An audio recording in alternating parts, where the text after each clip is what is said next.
Hey there, San Diego. It's Andrew Bracken in for Jade Hindman. Today, online sports gambling has become big business in recent years. We talk about its addictive nature and how to treat it. This is KPBS Midday Edition, connecting our communities through conversation.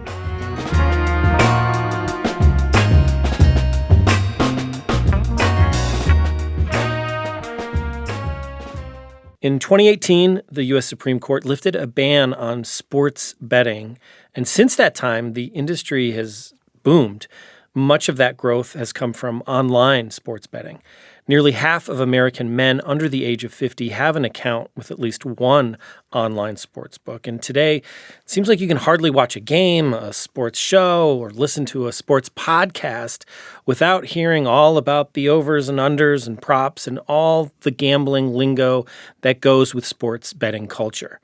Robbie Teal is a licensed clinical psychologist here in San Diego who focuses on digital addiction and online sports gambling. Robbie, welcome to Midday Edition. Thanks for having me. So when did you first notice online sports betting becoming a problem with your patients? Ooh, you know what? I started getting a new flux of online sports gambling patients probably about 2 years ago, maybe 2.5, 3 years ago, somewhere in that window, where it really started showing up. And that seemed to be the tipping point in my mind where it had become so integrated into televised sports. You know, the advertisement, it had started being talked about by sportscasters. That was the tipping point. Oh, that's interesting. Because, I kind of had a question for you about that, of like how much you think this sort of like cultural normalization around gambling.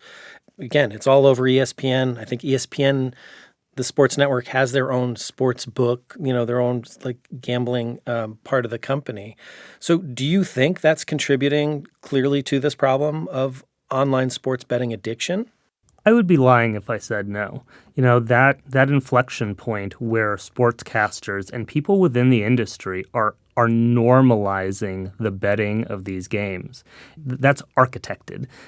The advertising companies are definitely paying for sportscasters and people in the industry to normalize betting as the new standard of sports watching and entertainment. So let's talk more about, some of the differences that online sports betting or, me going to a casino and betting versus, this experience that people are having online making bets. What makes the online experience different from the more traditional going to a casino and gambling? There's a few. One is the accessibility. You can put on bets 24/7. You can wake up, you can be lying in bed, you can be thinking about it, and you can put on a bet. And there is a game going on somewhere all the time. And we've really divided these sportsbook into the ones within the U.S. However, there is quite a few that are international as well. And you can bet on ping pong in Czechoslovakia at any time of the day. There is always a game. There's always something you can be putting a bet on. So that's one aspect. The other one is a lot of these apps have push notifications. So if you are not engaging, they start bringing the book to you. You haven't put on a bet for this game, and they are definitely tracking your analytics. So if you always watch the Cubs, if you always watch the Bears, and you haven't put on a bet for a game, there's a really good chance you're going to get a push notification of this game's coming up and you don't have a bet on it. Engagement. So it's like you already have this gambling piece, which has, this addictive nature to it, potentially for people, right? And then now you're saying even the technology that this stuff's built on kind of further hooks you and kind of brings you in. Is that what you're saying? Correct. Yeah, one of the psychological mechanisms that underpins this particular type of betting, more so than what you might find at the casino, is it creates a faster reinforcement schedule, which draws you in, and this variable reward type of reinforcement is also the most addicting type. of reinforcement schedule. So they have designed these apps and the way that you use them not only to be very gamified. Gamification is a term in psychology where we start using game mechanics to create greater engagement. So they have definitely leveraged that to increase the engagement with their users and make this variable reward schedule that really draws you into doing it more. So much like video games, like we experience often. Yeah. So let's talk about who this is impacting the most. In the intro, I mentioned it's almost half of American men at this point have at least an account. But from what I understand, it's also a problem involving younger college-age men. What makes younger men more susceptible to the trappings that can come from online sports gambling? Well, let me add upon that. So the research shows that online sports gambling is marketed and is really focused on young men of color, and those of lower socioeconomic strata. So pretty consistently in the research, we're showing that many of this is targeted towards that demographic.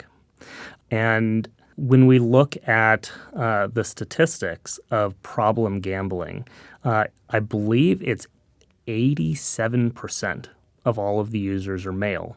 And they're really pulling for that demographic. And the messages that you get in the advertising that they're pushing is be a player, get in the game, compete. There is this sense of camaraderie in the commercials. Put on bets, beat your friends' bets, put on and discuss the wagers. And that is not only helpful for the apps that run these books, but it's also very helpful and encouraged by the sports organizations too. Because the more engagement, that's what they want. They want your engagement. They want you talking about the games. They want you talking about the statistics because it increases engagement and more people come and watch the game or pay attention to it. What's the difference between someone who may place a bet here and there and someone who's struggling with an addiction? Where's that line and how can we find it? So there's a couple of warning signs that I and other psychologists look for when it comes to problematic gambling behavior. Certainly, one of them is placing increasing size of the bets. We look for how often somebody does place a bet, frequency, progressive, making larger and larger bets. We look at how much it is impacting them socially and relationally. We look at how much of an impact this gambling is making on their underlying financial stability. There are more, but these are the kind of warning signs that we're really looking for. And statistically speaking, 70% of the profits from these companies might be up to 72, but around 72% of all the profits are coming from 1% of gamblers on these sports gambling. So that speaks to just how much these companies know that where to really put pressure is not in the most vulnerable places because they can extract the greatest quantity of value from the most vulnerable. And there's been a lot of wonderful news about this, but we are seeing more and more people coming out saying, like, I have a problem and I've been trying to reduce it. But the more I reduce, the more I get these push notifications. And the more one example would be a woman who was interviewed and said, I hadn't made a bet in a while. So somebody from the company called me and talked to me about putting on a bet. And, there, of course, you need to only bet within your means. But how do we get you back engaged? It's a dangerous position. So, what it seems to me, a little bit of what you're saying is that we need to kind of rethink the rules here, how these tools are built, and add some potential, safeguards there? Yes, most definitely. And there's a lot of things that individual users can do, such as, turning off those push notifications. But we do need to create some degree of regulatory change to help safeguard people, because the vast majority of all users make responsible bets and they play within their means. However, it is a small demographic. The statistics show that 1% accounts for 70%. However, that 2 or 3%, above the 1, accounts for a big chunk as well. And one of the issues is that sports gambling is right now the fastest growing addiction that we have in our society today, which is surprising and really noteworthy because we have also hit the inflection point of, as of a little while ago, there are more daily marijuana users than there are alcohol users. Growing up at a time where marijuana was still fringe, it's outrageous to think now that we've hit that inflection point. And same thing with knowing how fast other ones are growing. Definitely online sports betting is still the fastest. It has exploded in the last 10 years, and even to the point where last year, if I remember correctly, the revenue from online sports gambling just in 2024 was over $90 billion. And this year, $3.1 billion was wagered just on March Madness alone. Yeah, just the numbers, it's incredible. And I do want to add one note. In this Supreme Court ruling from 2018, it allowed states to open up to sports gambling, basically. California has not. Correct. But, you're a therapist, you treat patients in California. So I assume they're getting around these limitations of not being able to bet in California. Can you talk about how easy it is to bet here, even when it's not technically legal in California? So the way that a lot of people get around and still allows them to bet is they bet with companies that are not regulated by California, is number one. But also the use of cryptocurrency is a major way of getting in. Because all of these sports books allow you to put cryptocurrency in as a wager. Which is much more difficult to track. There's a lot more anonymity there, right? Exactly. Yeah. Which also creates potentially, depending on who you talk to, another problem point. Because you're introducing a young generation or a younger demographic who statistically has less resources into another arguably more volatile and investment vehicle, which is cryptocurrency. I have never had a sports gambler on my caseload that didn't also have a cryptocurrency account. So, you talked a little bit about these safeguards that you think we should be thinking about when we're talking about, betting on sports online. But, back to your work as a therapist, what does effective treatment look like for your patients when it comes to, online sports gambling addiction? Yeah. So because this has exploded so fast, the research has not been able to catch up.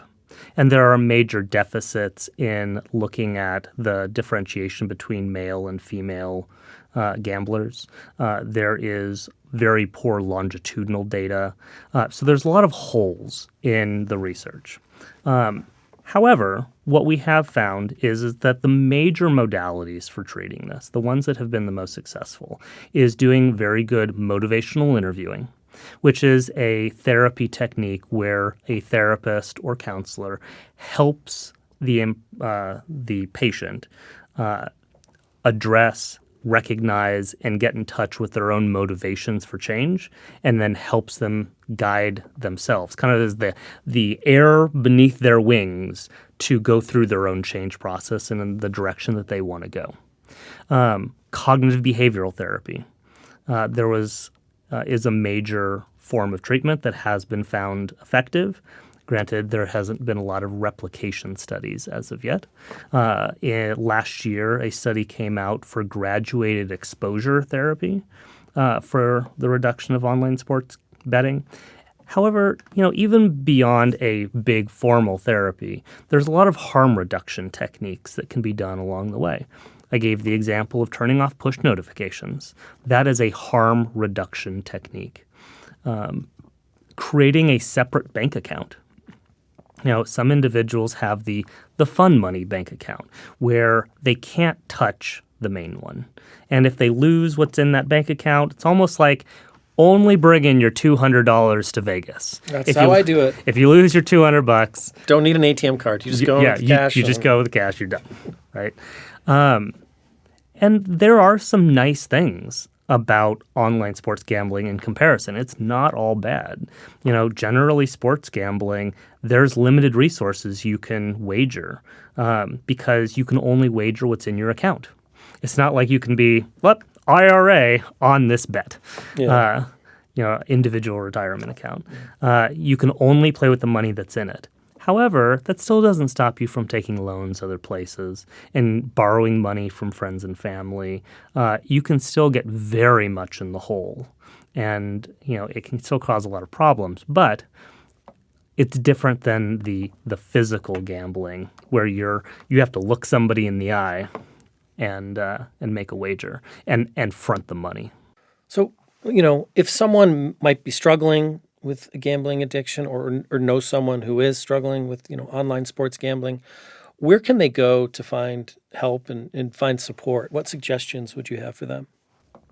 There's a lot. Certainly doing a Google search, a lot of things are gonna pop up. However, there's a lot of, let's see, what is the name of it? It is the American Gambling Association, has a lot of resources on it. There is local support groups. Gamblers Anonymous here in San Diego is a major one. However, Smart Recovery is also addresses sports gambling at local meetings. Certainly Gamblers Anonymous is the largest peer support network in the nation. The second largest is Smart Recovery. Smart Recovery deals with all addictions, including sports gambling. However, if you're looking for therapy, a good place to start is at the local psychological associations. The San Diego Psychological Association can make referrals to therapists specifically trained in gambling addictions. Oftentimes, people that have insurance, many insurance companies, you can call and ask for a therapist that does specifically do that. However, referral agents and insurance companies sometimes miss the mark a little bit on goodness of fit because they're so far removed. So if you're looking for somebody in your community, a good place to start is your local psychological association. The local psychological associations are a network of psychologists and therapists that know each other and can give good referrals. And speaking of the San Diego Psychological Association, you're going to be speaking at their Practice of Addiction Conference this Saturday, June 28th. And we're going to have a link to that on our website at kpbs.org. I've been speaking with Robbie Teal. He is a San Diego-based therapist with a specialty in digital addictions. Robbie, thank you so much. It's been my pleasure.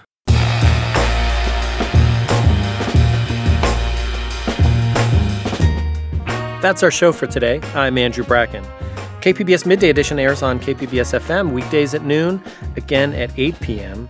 You can find past episodes at kpbs.org or wherever you listen. Thanks again for listening. Have a great day.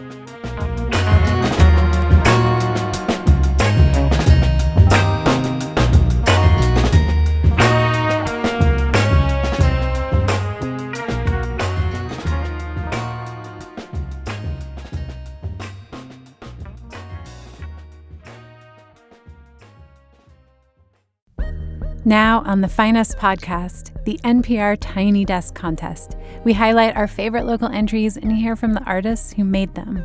We're just very tired of hearing music that doesn't represent the people or is very nonsense or just dumbing people down. Listen now wherever you get your podcasts.